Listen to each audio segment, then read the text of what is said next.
El tema que vamos a tratar hoy en este simposio es de enfermedades transmitidas por vectores y viajes.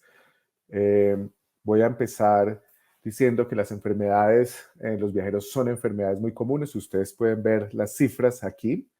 Entre un 22 y un 64% de los viajeros van a presentar algún tipo de enfermedad. Y de estas, las enfermedades infecciosas, y todos lo sabemos, son de las más comunes. Algunas de ellas, por ejemplo, pueden causar mortalidad, son muy importantes.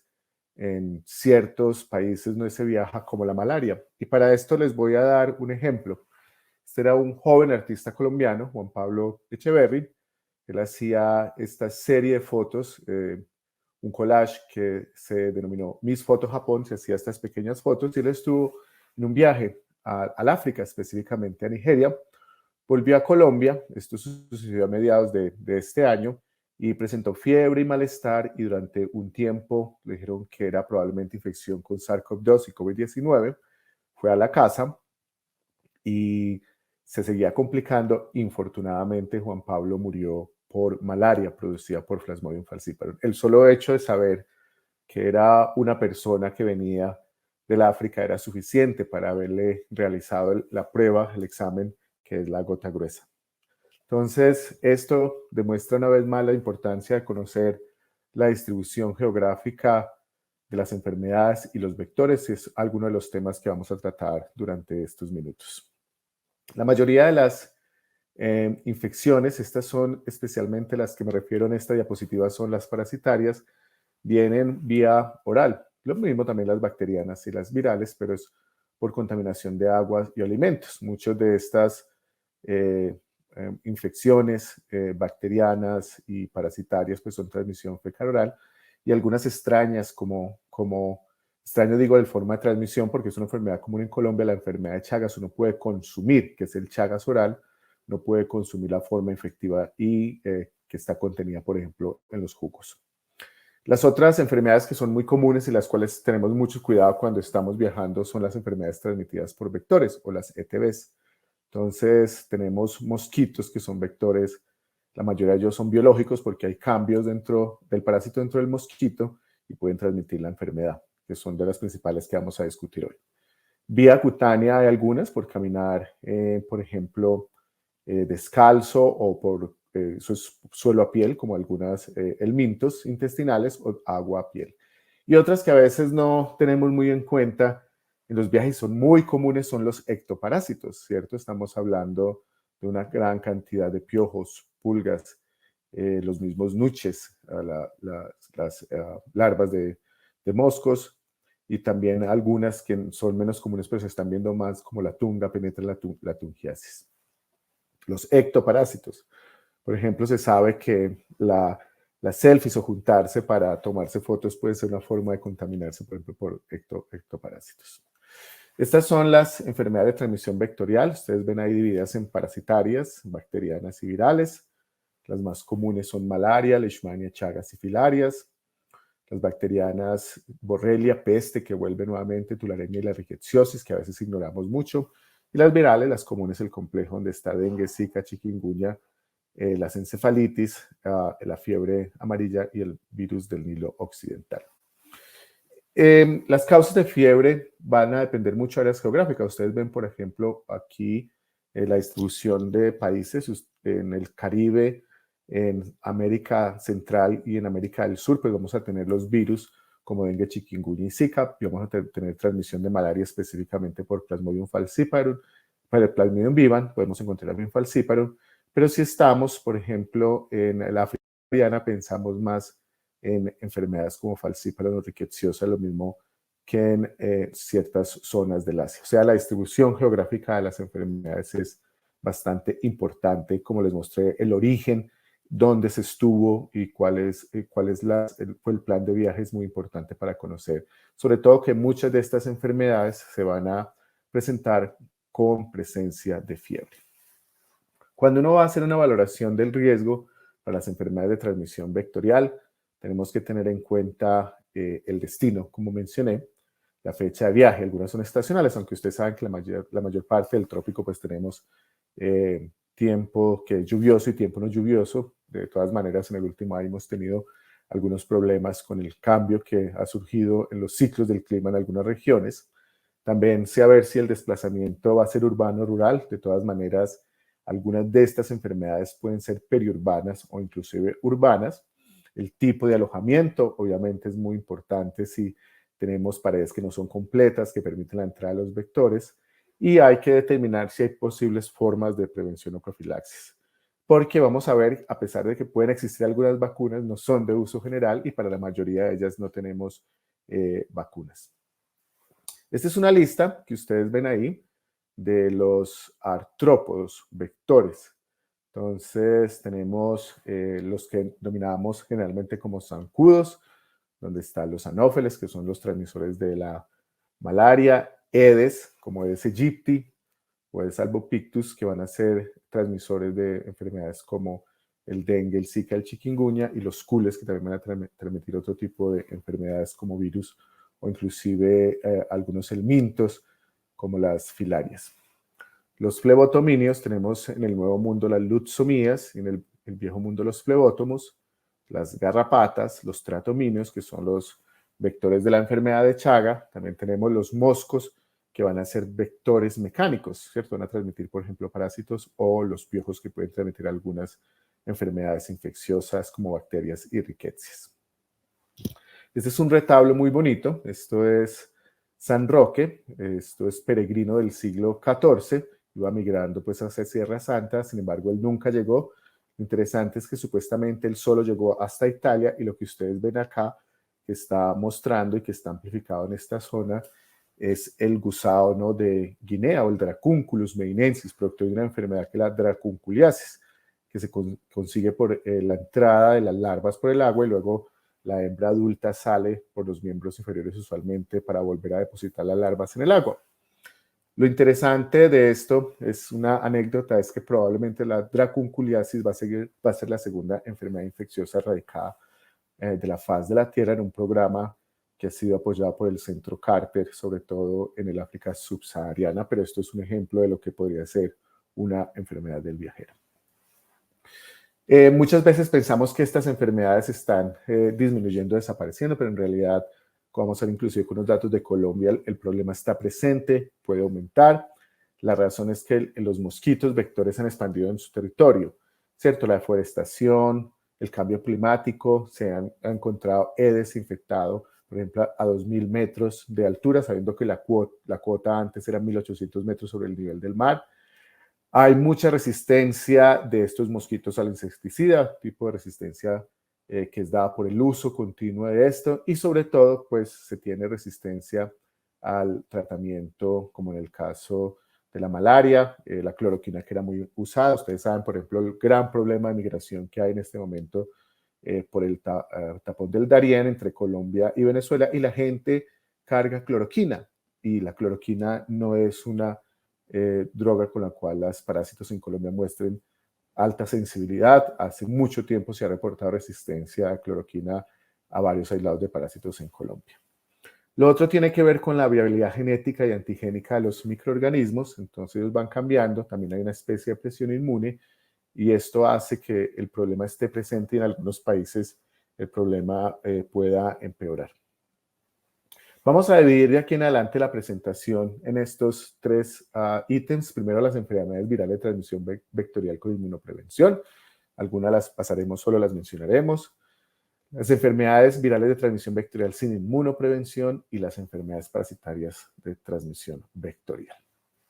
Estas son las tres enfermedades virales que son inmunoprevenibles. Tenemos la primera de ellas, es la fiebre amarilla. Existe una vacuna. La vacuna, acuérdense que hoy en día tenemos dosis única. Es muy importante tener el carnet guardado para no volvernos a vacunar. Recomendar a la gente tomarle una foto, hacer un escaneo y guardarlo en algún dispositivo. Es por un virus vivo inactivado.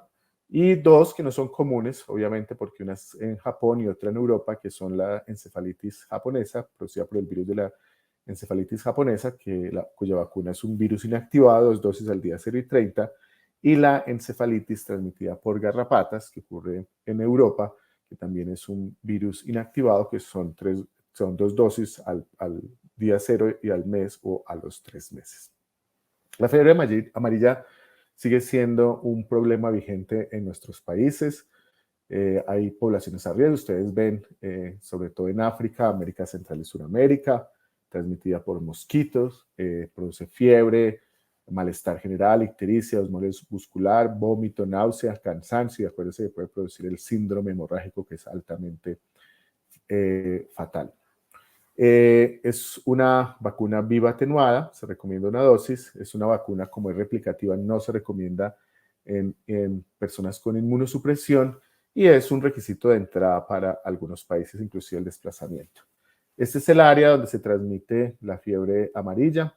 Aquí hay excepción a algunos países de Centroamérica donde también puede ser transmitida, pero en general ustedes ven Sudamérica, el Caribe y el África subsahariana. Este es un reporte, ya un poquito unas semanas antes, la semana epidemiológica 27, donde ya se habían reportado casos de fiebre amarilla entre regiones de Sudamérica, como son Bolivia, Brasil y Perú, y pues algunos con antecedentes de exposición a áreas silvestres y boscosas.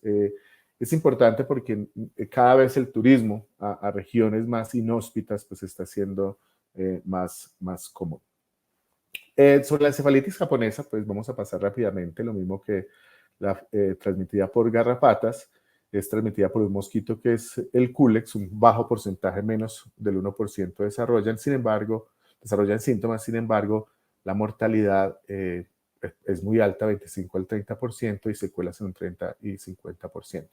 Pues va a tener los síntomas generales de fiebre, cefalea y cambios de comportamiento, inclusive convulsiones, sobre todo en niños. Como mencioné, es una vacuna de virus inactivado y es recomendada en los viajeros. No recomendado, por ejemplo, cuando se va a cortos viajes o se visita solamente área urbana. Y ustedes ven aquí las zonas donde se puede transmitir el virus de la encefalitis japonesa, que es la península índica, el sudeste asiático, la China, las islas de Java y Borneo, en algunas regiones de Australia. El virus de la encefalitis transmitida por garrapatas. Los síntomas pueden parecer tan tempranamente como a los 8 días, con síntomas generales. Hay una fase de remisión, pero pueden persistir síntomas en algunas personas entre un 20 y 30% y puede dejar secuelas. Existen se ha tipificado dos tipos de virus, uno de Europa Occidental y otro de Rusia, y se tienen estas vacunas inactivadas, que son 2 dosis, que es lo que ustedes ven acá. Se transmite en Europa Occidental y se transmite también en regiones de Rusia. Hay enfermedades que tienen infecciones virales transmitidas por vectores sin inmunoprevención. Les voy a decir por qué. Este es el caso del dengue, que está en rojo. Tenemos el dengue, el chikungunya y el Zika. En el caso del dengue existe la vacuna. La vacuna del virus del dengue es un virus atenuado basado en el core de la fiebre amarilla. Sin embargo, esta vacuna no está recomendada para personas que ya tienen anticuerpos. Son viajeros que viven en zonas no endémicas. Y lo que se recomienda inicialmente es que se hagan anticuerpos contra los 4 serotipos del virus del dengue. ¿Cuál es la idea? Que no haya un mejoramiento de entrada del virus por anticuerpos una vez han sido infectados. Entonces, solo se pone la vacuna a viajeros que tengan anticuerpos negativos, y la mayoría de nosotros en áreas tropicales es muy probable que ya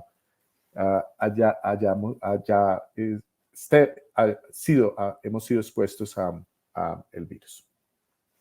Esta es la zona de transmisión del dengue. Claramente es una transmisión tropical que se divide pues en zonas de alto y bajo transmisión.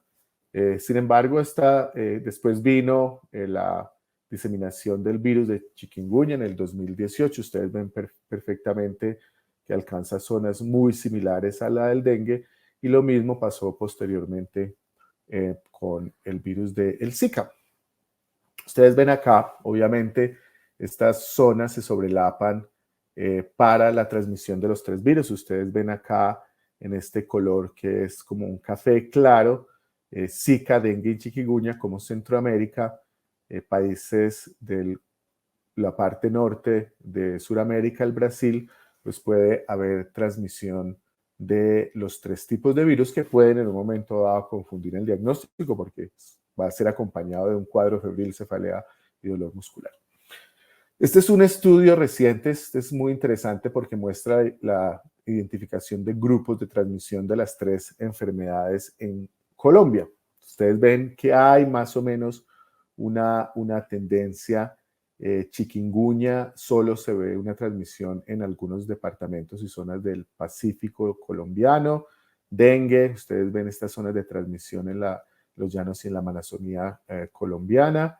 Y ustedes ven la combinación, sobre todo dengue, zika y chikungunya, como algunos departamentos al sur del país, en la zona andina, cerca de la zona cafetera, pues en la región de los Santanderes y el Arauca.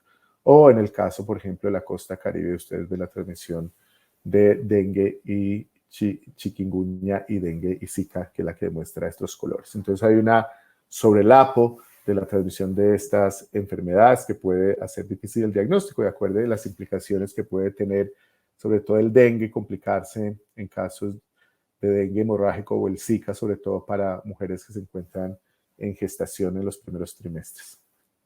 Este es tomado de la página del Instituto Nacional de Salud. Este es el boletín epidemiológico, más o menos a la semana 34-35. Ustedes ven el canal epidemiológico normal, la transmisión en amarillo es los casos esperados de dengue, como vemos que sí ha aumentado los casos, sobre todo en las últimas semanas. Por encima de los casos esperados, ustedes ven estas zonas, sobre todo de los llanos, el Pacífico y la costa y los Santanderes, que ha aumentado el número de casos de transmisión del dengue para lo que llevamos de este año. Usualmente lo que hacemos para prevenir esta enfermedad de transmisión vectorial, que es el dengue, pues es la protección personal, los insecticidas. 2 de los más usados que son conocidos comercialmente son el DDT y la picaridina. El DDT es muy usado dependiendo si es personas que están muy expuestas, hay diferentes concentraciones. Ustedes ven que van del 7 al 100%. Ambos son seguros en niños y mujeres embarazadas. Hay muchas presentaciones comerciales y pues obviamente en las zonas donde se conoce que hay mucha transmisión, además pues del uso de la ropa, de manga larga, de usar el insecticida, es también usar el toldillo impregnado también con algún tipo de insecticida. De las enfermedades de transmisión vectorial parasitarias, pero tenemos 2 importantes, la malaria y la leishmania. De nuevo aquí tenemos resaltado en rojo la malaria. ¿Existe una vacuna contra la malaria? Sí, ya la Organización Mundial de la Salud aprobó el uso de una vacuna, que es una vacuna quimérica recombinante. Esta vacuna solo está aprobada para niños menores de 5 años en áreas de alta transmisión de la malaria de la región subsahariana del África, lo que indica que no es una medida de salud pública general. En Colombia ha habido unos cambios muy interesantes del patrón. En Colombia existe transmisión por 3 Plasmodium, que es el Plasmodium falciparum, el Plasmodium vivax y el Plasmodium malariae. Depende de la época. Plasmodium vivax ha sido el más común, el 80% de los casos son debidos a Plasmodium vivax. Sin embargo, algo como la introducción del hombre a zonas de deforestación, a zonas para minería, ha aumentado y en años hemos tenido más falciparum que vivax. Falciparum se asocia a una enfermedad más severa, puede producir el compromiso cerebral, aunque vivax lo puede producir en algunos casos. Sin embargo, este patrón va cambiando. Por ejemplo, tenemos ahora nuevamente a este año más vivax que falciparum. Existen muchos vectores, estos son los 4 más importantes, sobre todo los 3 primeros, Albimanus, Darlingi y Núñez Tovari, que se consideran vectores primarios en Colombia, y hay otro que crece en árboles, los vectores están en plantas que crecen en los árboles, como Anopheles neibae, en plantas parasitarias, en epifitáceas que se encuentran alrededor de las casas.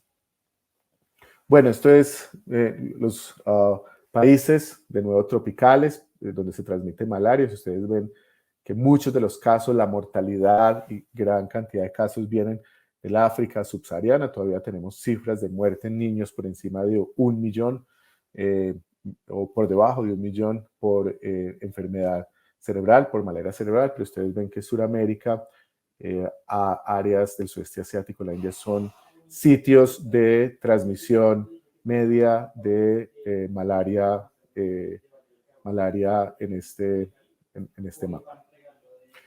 Este es el canal epidemiológico de la transmisión de la malaria en Colombia para este año, lo mismo. Esta es para la semana 37 y ustedes ven que se han acumulado más de 50,000 casos, está muy por encima de lo esperado. Y en ustedes ven de nuevo, esto es malaria no complicada y Plasmodium vivax vuelve a ser una causa frecuente de malaria en Colombia. 58% de los casos, seguido de Plasmodium falciparum en un 40%, y la infección mixta que se puede presentar entre Plasmodium falciparum y Plasmodium vivax en un 1%. Malaria es de esas enfermedades que yo digo que pueden ser diagnosticadas con la hoja de enfermería, con la toma de temperatura. Esto es tomada de un famoso libro, La parasitosis de los países de Botero y Restrepo, que muestra las 3 condiciones para los cuadros de la malaria que se presenta en Colombia: Plasmodium vivax, Plasmodium falciparum y Plasmodium malaria. El de arriba se conoce como fiebre terciaria benigna. Ustedes ven que cada 3 días hay un pico, sube temperaturas de 40 a 41 grados, pero cae drásticamente, desaparece y vuelve a aparecer al tercer día. Eso es malaria terciaria benigna, producida por Plasmodium vivax. El caso contrario, tenemos malaria producida por Plasmodium falciparum, que se conoce como malaria terciaria maligna. Ustedes ven que sube, pero la temperatura no baja, cae radicalmente antes del pico del tercer día, pero es sostenida la temperatura. Y en el cuarto, que es el menos común, algunos pocos en el Pacífico colombiano, es la malaria cuartana, que es producida por Plasmodium malariae, que ustedes ven que el pico se produce cada 4 semanas. Esto no es una enfermedad de muy difícil diagnóstico. Ustedes ven acá lo que se utiliza para el diagnóstico parasitario directo. Son 2 pruebas que se hacen con sangre que se obtiene de la punción digital en el dedo. Se llama la gota gruesa. Se pone una gota gruesa de sangre o se hace el extendido de sangre periférico. Me gusta mucho la expresión en inglés para estos dos, que son el thick smear, el thin smear. Ustedes ven a la derecha lo que se vería en el microscopio. En la gota gruesa se lisan los glóbulos rojos, solo se ven los fantasmas, quedan conservados los glóbulos blancos, como ven acá, y se ven estas formas parasitarias que uno puede decir que es parásito. Sin embargo, no se hace en la gota gruesa un conteo, simplemente se dice es positivo, y en el mismo momento que se ha tomado la gota gruesa, pues lo que se hace es un extendido de sangre periférico. Y en este extendido de sangre periférico vemos que ya sí están íntegros los glóbulos rojos, como se ve acá, un poquito de anemia en este paciente, pero vemos en este caso anillos, que es la forma inicial del parásito intracelular del glóbulo rojo. En este caso es producido por Plasmodium falciparum. O sea, esa es la forma como se diagnostica. Existen otras que son moleculares, los anticuerpos no son muy útiles, es simplemente hacer una gota gruesa, un extendido de sangre periférico y colorear con estos colorantes de sangre. Una de las cosas que pasa con la malaria es que los síntomas se pueden presentar 3, 4 semanas después del retorno del área endémica. Algunas personas no es muy recomendado o no se recomienda tomar profilaxis en el caso de Colombia, sí para otros países donde hay transmisión muy alta de malaria, porque pueden mascarar los síntomas e inclusive seleccionar aislados que sean más agresivos en estas personas. Entonces hay que estar pendiente de los síntomas después de retornar del área endémica, perdón, y en áreas donde hay resistencia. En Colombia, por ejemplo, Plasmodium falciparum, como les mencioné, resistente, ya descrito hace muchos años a la cloroquina, y hay unos tratamientos específicos. El uso de los medicamentos puede retrasar la aparición o cambiar la sintomatología. Y la causa de malaria también puede variar de acuerdo a la zona visitada. Por ejemplo, en el Pacífico colombiano, si vamos a la zona del Pacífico colombiano, es más común que tengamos una infección por Plasmodium falciparum. Si vamos a la zona del Urabá, Córdoba, pues vamos a tener más infección por Plasmodium vivax en este caso.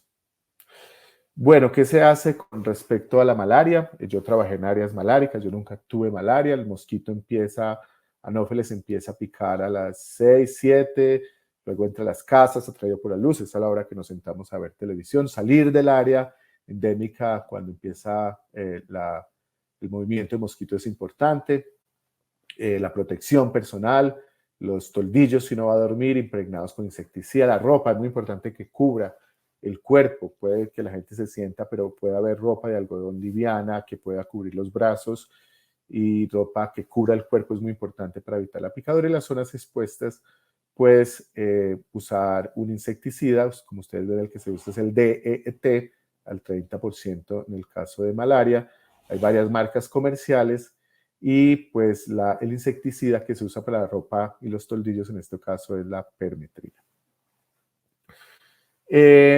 Hay profilaxis recomendada, como le dije, en algunos países, depende de la zona, no es 100% eficaz. Si hay un problema y es que uno la tiene que empezar a tomar antes del viaje, continúa durante el viaje e inclusive después del viaje. Hay digamos, una profilaxis que es supresiva, que es para atacar las formas sanguíneas.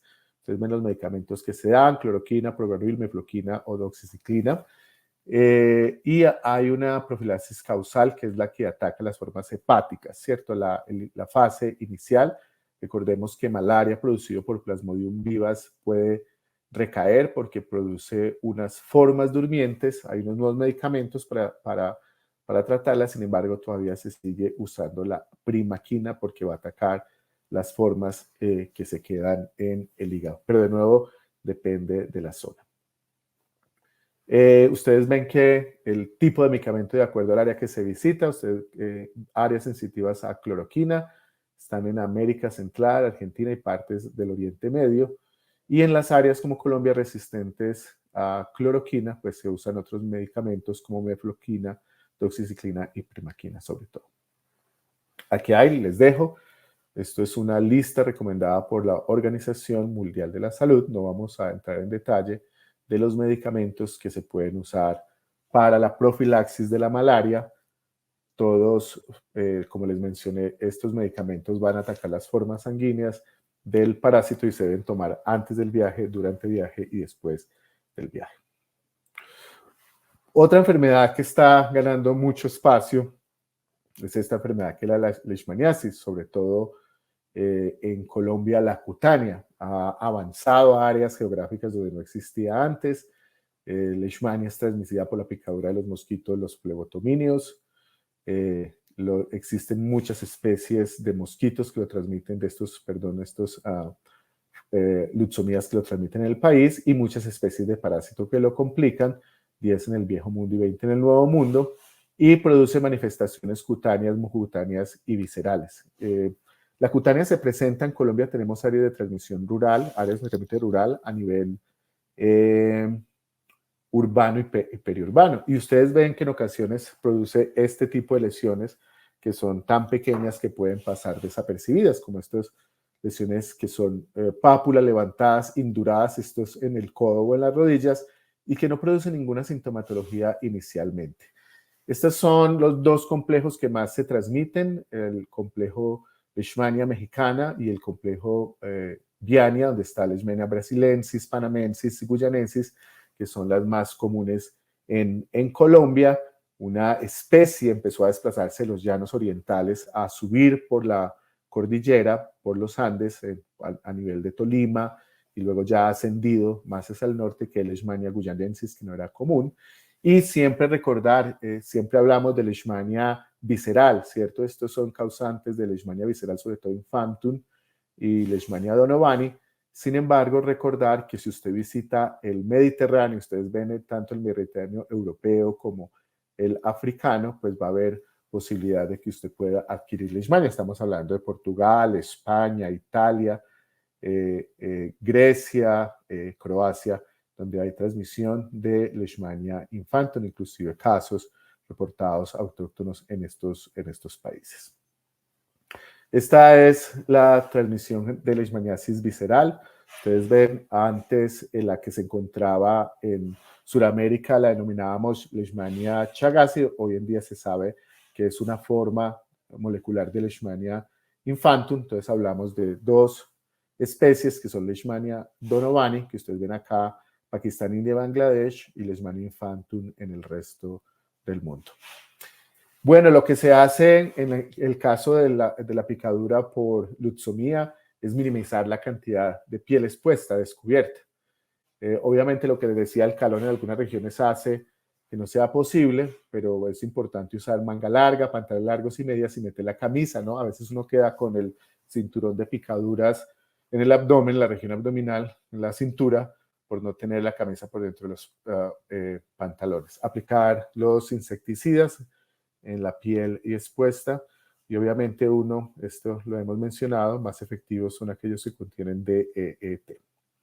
Bueno, finalmente, ya se nos pasó el tiempo. Les quiero dejar estos recursos en línea que son muy importantes cuando uno va a viajar. Uno de ellos es la Sociedad Internacional de Medicina del Viaje. Tiene un directorio en línea. Ustedes dan clic y pueden entrar y buscar médicos en el país donde ustedes se encuentran. El otro es la Organización Mundial de la Salud. Tiene la OMS, tiene una página para viaje y salud. Y finalmente tenemos el Centro de Control de Enfermedades, el CDC de los Estados Unidos, que tiene esto que son noticias para salud y viaje. Y hay dos aplicaciones que son muy conocidas. Ustedes las pueden bajar y recomendar y tener en su celular, que son el TravWell, que es una aplicación, y el Yellow Book. Bueno, creo que con esto dimos un repaso a las principales enfermedades de transmisión vectorial que puede ser encontrada en los viajes, y pues estaremos atentos si existe alguna inquietud, alguna pregunta con respecto al tema, y espero que disfruten el curso.